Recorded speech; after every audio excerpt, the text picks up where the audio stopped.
Sina hakika sana katika hili, lakini mimi naamini kuwa hakuna mwanamke mwenye nguvu ya kuchiti kama amepata mwanaume anayempenda kweli.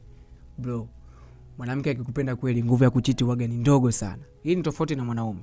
Mwanaume anaweza kupata mwanamke anayempenda kweli lakini bado akamchiti, kwa sababu mwanaume ameumbiwa hisia, mapenzi pamoja na tamaa. Lakini tofauti na mwanamke. Mwanamke bwana ameumbiwa hisia pamoja na upendo. Na ndio maana bro, unaweza ukapata muda na mazingira mazuri ya kukutana kimwili na mwanamke, lakini mwanamke akagoma kabisa kukutana naye, kwa sababu mwanamke ana hisia za kimapenzi kwa mwanaume anayempenda. Hapo tunawapata kuwa mwanamke kabarikiwa hisia pamoja na upendo. Lakini tofauti na mwanaume. Mwanaume anafanya mapenzi sehemu yoyote ile ambayo yeye anapata nafasi. Hapo ndio tunapata kuwa mwanaume ameumbiwa hisia, mapenzi pamoja na tamaa.